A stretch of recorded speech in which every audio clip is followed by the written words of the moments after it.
So people often ask me, well, how does it work?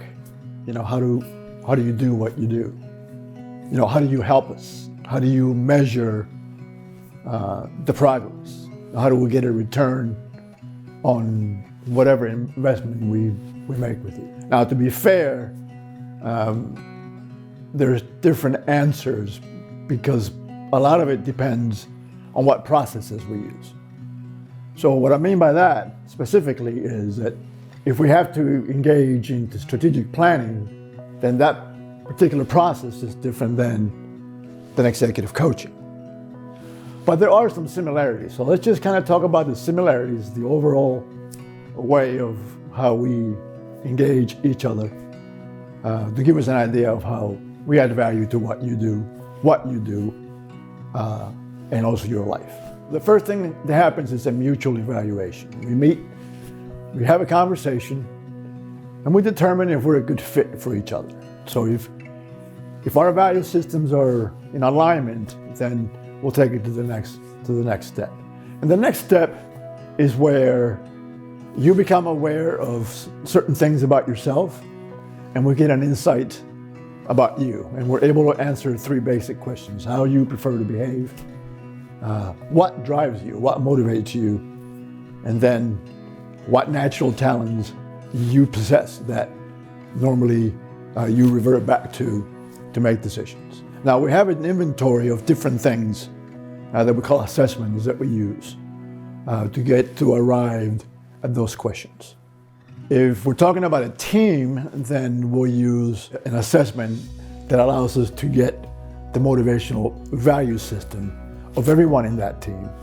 And it allows us to see, what your strengths are, what happens when you're in conflict. The bottom line is we do an assessment, highly dependent on the science of axiology, that really kind of helps us to add value to your life.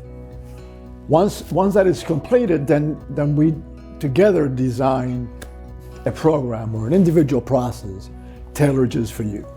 So let's just keep talking about executives, for example. So here, our process isn't about us. It's really about stakeholders. It's about you, and it's about other people that are able to observe your behavior as we go through the journey of the executive coaching. It all starts with asking them some feedback. We get some feedback from them on how they feel about you and your leadership abilities. And then you and a coach get together, come up with the developmental plan with specific action steps that you take on a daily basis. And then we measure that on a weekly basis. And the goal is to get you to change certain behaviors so that you achieve a certain level of personal growth and professional growth that impacts everyone around you. Now, right around the 4th or the 5th month of the engagement, then we'll do a 360. And it is on that 360 that we can first really see whether or not the amount of time invested and the monies that you're spending are getting a return on your investment. And we do that by seeing whether or not you're changing behaviors in a way that is observable by others that improves your performance or your team's performance and yours and your team's performance, thereby bringing organizational success to whatever it is that you do. The engagement normally runs for about a year.